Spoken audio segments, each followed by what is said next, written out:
कल आप लोगों को मैंने मॉडुलस अर्थमेटिक के बारे में बताया था। मॉडुलो अर्थमेटिक जिसमें हम मॉड बोलते हैं उसे जनरली।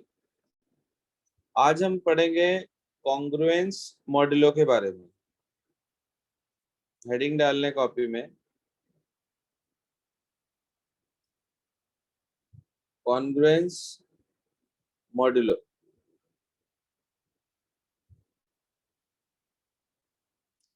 देखो कॉन्ग्रुएंस मॉडुलो में होता क्या है। मैंने आपके सामने दो नंबर लिखे, एक 15 और एक लिखा -6। दोनों को सेम नंबर से डिवाइड करा 7 से।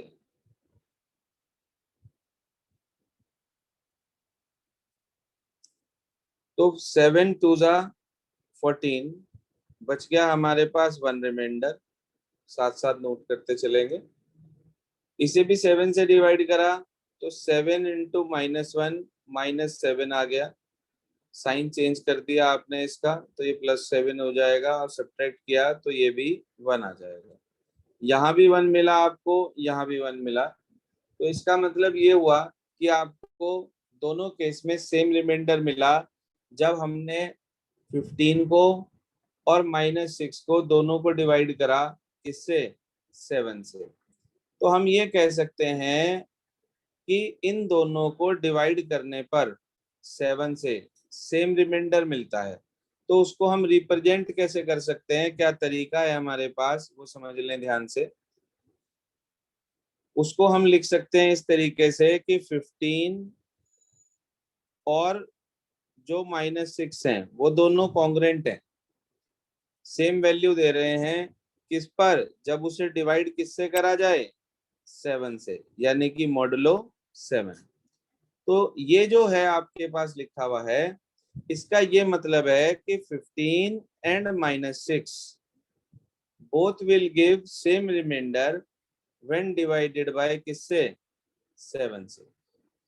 जब उसको किससे डिवाइड करा जाता है, 7 से डिवाइड करा जाता है, तो उस केस में वो सेम रिमाइंडर हमें प्रोवाइड करते हैं।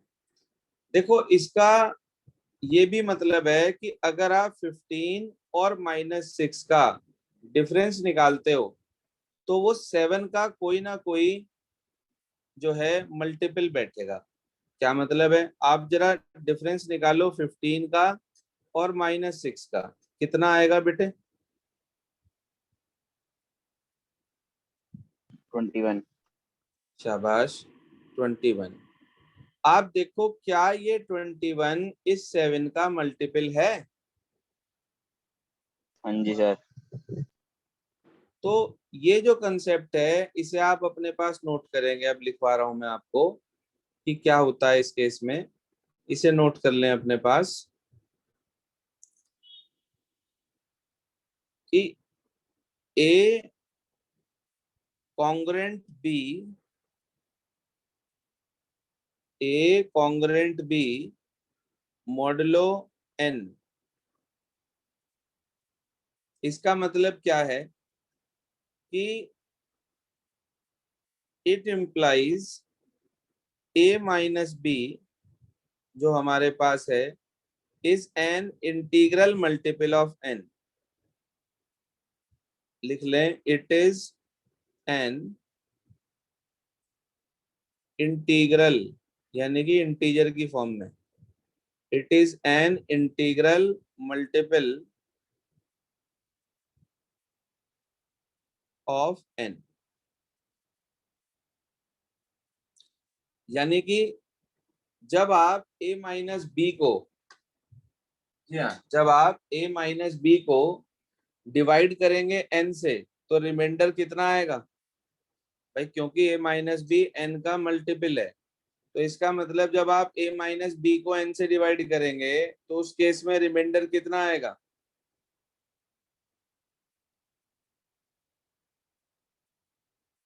हाँ जी सर, कितना आएगा reminder.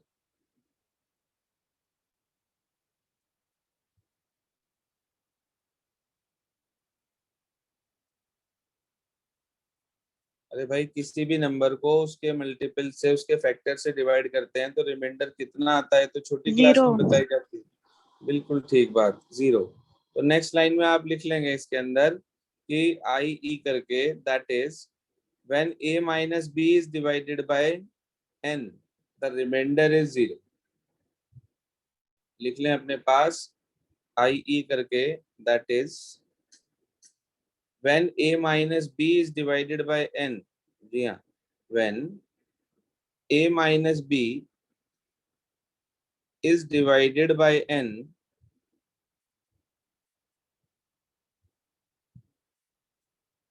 is divided by n, remainder is 0।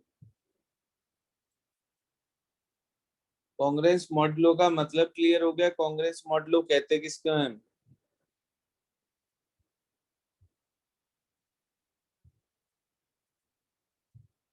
हाँ जी, कांग्रेस मॉडलो का मीनिंग क्लियर हो गया सभी को? Yes sir.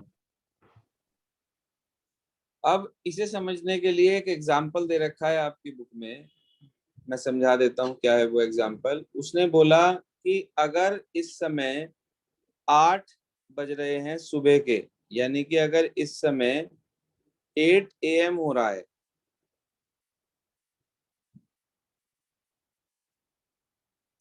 तो वो ये कह रहा है क्या टाइम होगा अब से 500 घंटे के बाद। What time in AM and PM will be in next 500 hours? अब देखो घड़ी की बात हो रही है और वो भी घंटे वाली सुई की। आप बता सकते हैं कि उसका रैप अराउंड कितना होगा? मैंने आपको बताया था मॉडुलो बेसिकली रैप अराउंड पे काम करता है।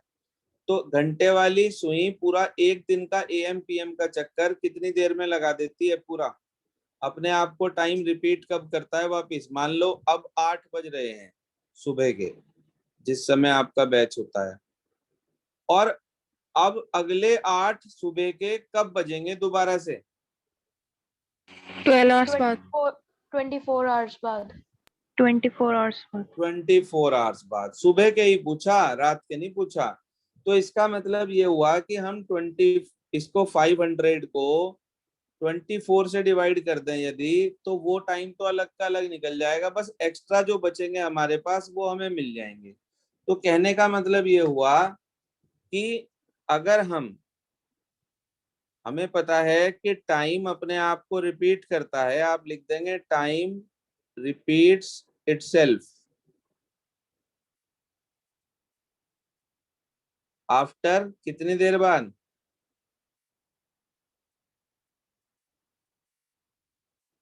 After 24 hours. तो आप निकालेंगे 500 को डिवाइड करेंगे किससे? 24 से। तो आपको मैंने बताया था 500 को 24 से डिवाइड करके रिमाइंडर निकालना है। तो इसका मतलब 500 मॉडुलो 24 निकालेंगे। बताई थी ये बात कल भी? Yes sir. जरा मुझे कैलकुलेट करके बताओ कितना आया 500 मॉडुलो 24? सर 20 सर 20 आ जाएगा।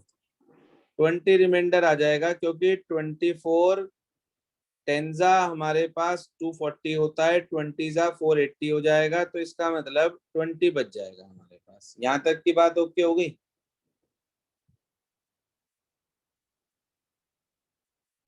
हाँ जी सर, यहाँ तक की बात ओके हो गई?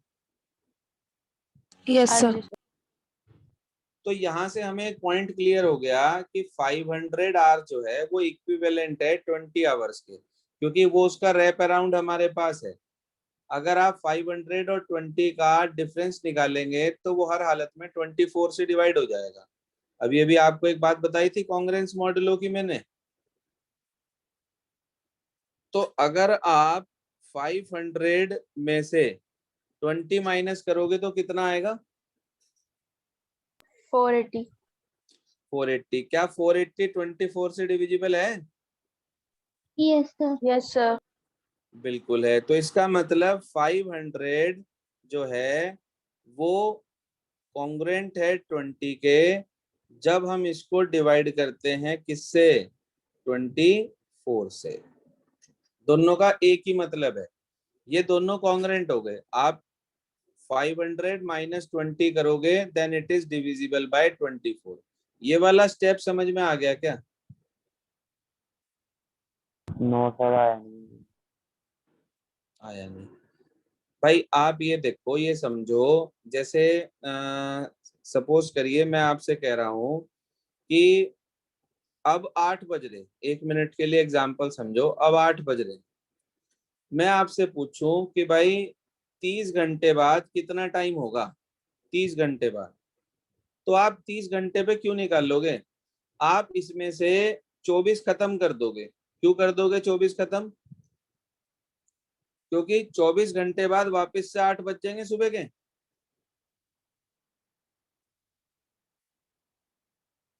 नहीं समझे क्या?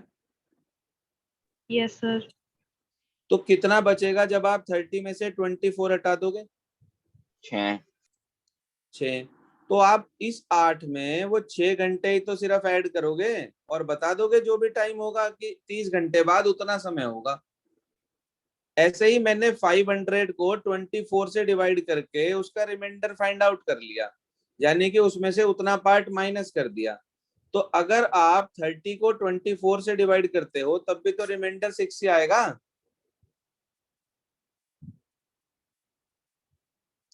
हाँ भाई, ये वाला एग्जाम्पल समझ में आया? नहीं आई बात 30 घंटे वाला?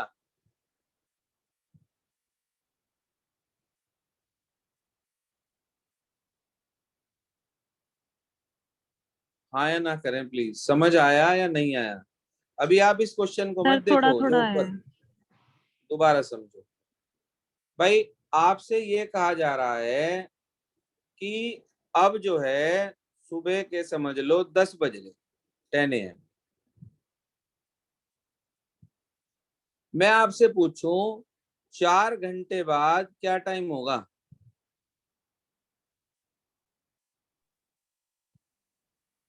Sir 2 PM। 2 PM होगा। आपने कैसे निकाला वो 2 PM? इस 10 में ये 4 जोड़ दिया, 10 और 4 14 हो गया। 14 का मतलब हमारे पास हो गया 2 PM। ऐसे ही निकाला क्योंकि AM PM का रैप अराउंड 12 घंटे का है, तो 14 को 12 से डिवाइड कर दिया, 2 ऊपर के बच गए तो 2 PM आ गया। इतना तो सबको मालूम है। Yes sir. अच्छा, ऐसे ही अगर मैं आपसे पूछूं कि भाई 28 आवर्स के बाद, अब 10 बज रहे, 28 आवर्स के बाद कितने बजेंगे?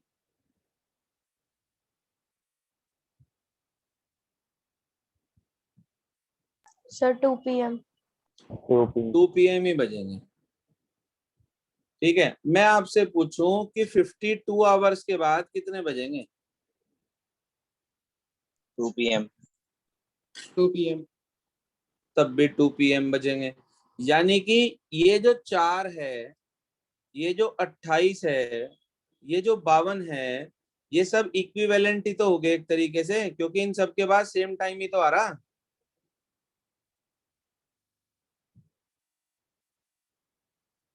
बताओ, ये वाली बात यस समझ में सर। आई इतनी? अब आप मुझे यस। अब आप मुझे 28 को 24 से डिवाइड करके बताओ रिमाइंडर क्या रहा? 4। 4। और आप मुझे 52 को 24 से डिवाइड करके बताओ रिमाइंडर क्या आ रहा? 4। 4। क्योंकि इन सब पे रिमाइंडर 4 आ रहा है, इसी वजह से 4, 28 और 52 ये तीनों इक्विवेलेंट हो गए, कॉन्ग्रेंट हो गए ये तीनों। इतनी बात समझ में आई क्या? Yes sir. तो मैंने क्या करा, 28 को 52 को 24 से डिवाइड करके वो रिमाइंडर निकाल लिया जो 24 से छोटा है, और उसे अपने टाइम में ऐड करके देख लिया, तो हमें पता चल गया भाई कितने बज रहे। ऐसे ही सेम टू सेम मेरे से 500 घंटे की बात करी जा रही। भाई मुझे क्या पता 500 घंटे पे कितने 24 घंटे पूरे हो रहे, कितना दिन कंप्लीट हो रहे। तो मैंने क्या करा, मैंने 500 को उठा के 24 से डिवाइड कर दिया। ऐसा करने से मुझे ये पता चला, ये 20 पर गया 480, और मुझे पता चला कि भाई 20 रिमाइंडर बच गया मेरे पास। तो जितना 500, ध्यान रखना, जितना 500 इक्विवेलेंट होगा उतना ही ये 20 इक्विवेलेंट होगा। बात समझ में आई या नहीं आई अभी भी? अब आप एक काम करो, क्वेश्चन था सुबह के 8 बज रहे थे, उस 8 के अंदर आप ये 20 ऐड कर दो, क्या बचेगा? क्या आएगा? 4 सुबह के। 4 AM। तो आपके पास 4 AM आ जाएगा। बिल्कुल ठीक बात है भाई, सुबह के 8 बज रहे फिलहाल, सुबह के 8 में आपने 20 जोड़ दिए, ठीक है जी, सुबह के 8 के अंदर आपने क्या करा, 20 जोड़ दिए, तो आपको 4 AM मिल गया टाइम। नहीं समझ में आई बात अभी भी? सर आ गई। देखो थोड़ा सा सिर्फ दिमाग लगाने का खेल है और कुछ भी नहीं है इसके अंदर, यदि आप ध्यान से समझो तो बिल्कुल सिंपल और सिंपलेस्ट सा काम है, कोई ऐसा बहुत भारी वर्क इसके अंदर नहीं है हमारे पास। एक बार ट्राई कर लेना, हो जाए ठीक है, नहीं तो मैं दोबारा से एक्सप्लेन कर दूंगा, ऐसा कोई मैटर नहीं है। हेडिंग डाल लें इसके बाद आप कॉपी में,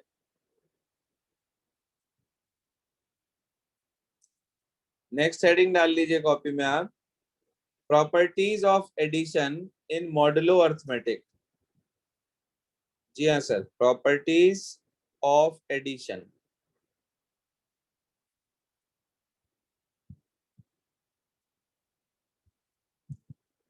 एडिशन की प्रॉपर्टीज की बात कर रहे पहले हम। 4 प्रॉपर्टीज कुल मिला के हमारे पास हैं, तो उसे नोट कर लें अपने पास। पहली प्रॉपर्टी ये कहती है कि अगर दो नंबर को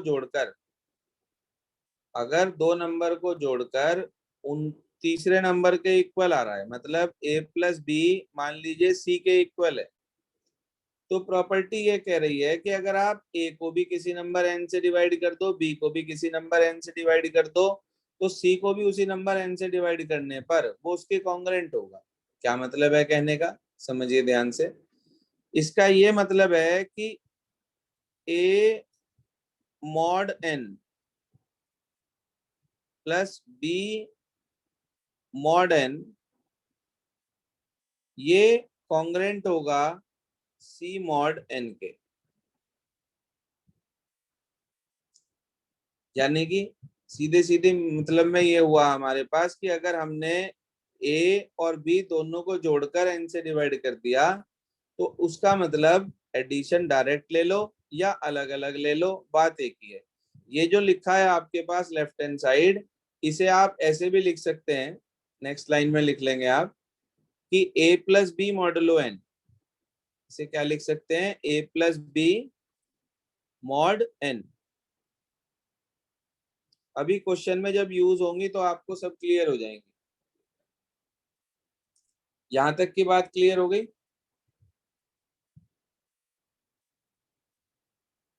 हाँ भाई, यहां तक की बात क्लियर हो गई है?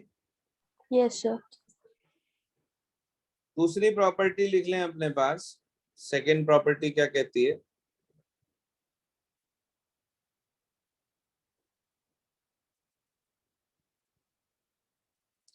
जी हाँ, प्रॉपर्टी नंबर 2।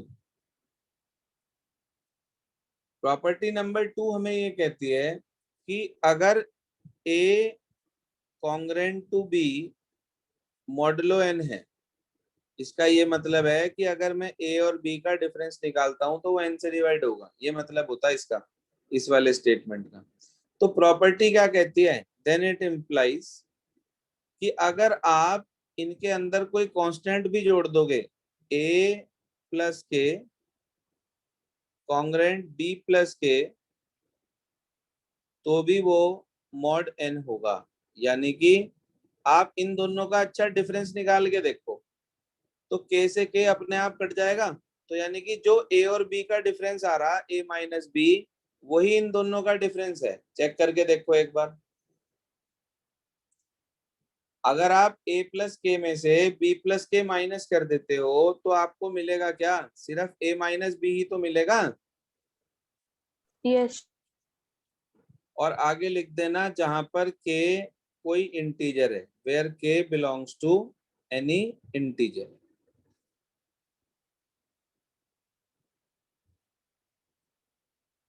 नोट कर लें, मोस्ट इंपॉर्टेंट प्रॉपर्टी है जो अभी आपको बताई मैंने, प्रॉपर्टी नंबर 2।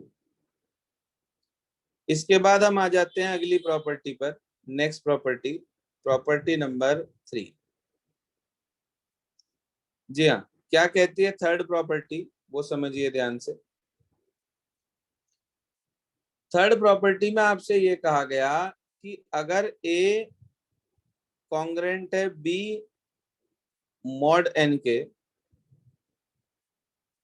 और सी जो है वो कॉन्ग्रेंट है डी के मॉड एन पे, मतलब दोनों को एन से ही डिवाइड करा जा रहा, पहले वाले को भी, ए माइनस बी को भी और सी माइनस डी को भी।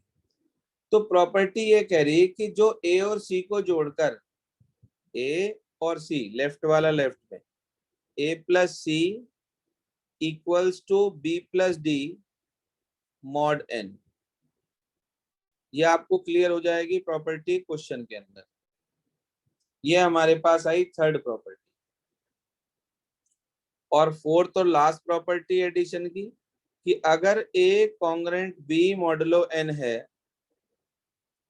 तो उसका नेगेटिव भी ट्रू होगा। इट इम्प्लाइज कि minus A congruent to minus B mod N. ठीक है भाई?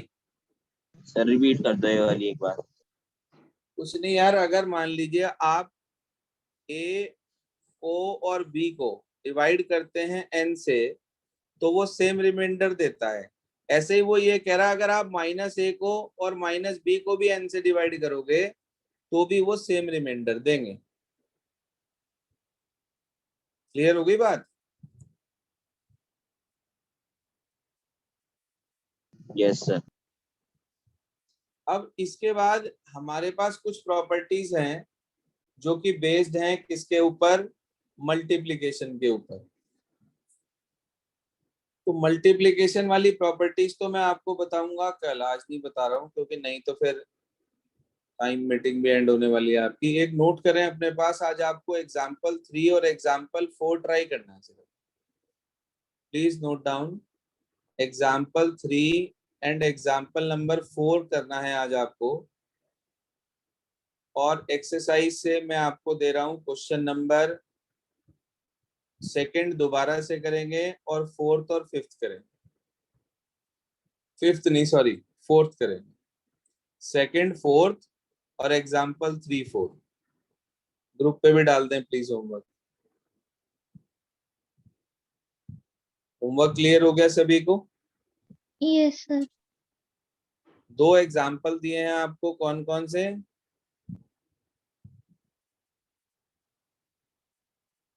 3 और 4, और उसी के साथ साथ आपको एक्सरसाइज नंबर जो आपकी है 1.1 उसका क्वेश्चन 2 और क्वेश्चन 4, दोनों सेम कंसेप्ट पे हैं ये, इसलिए आपको एक साथ दिए हैं। ये करना है आपको। इसका मल्टीप्लिकेशन और एक डिजिट्स वाला क्वेश्चन है वो कल करा के ये खत्म हो जाएगा हमारा टॉपिक। उसके बाद फिर हम अगले पे चलेंगे जो हमारे पास नेक्स्ट टॉपिक है अरिथमेटिक फंक्शन। बस जी, आज के लिए इतना ही।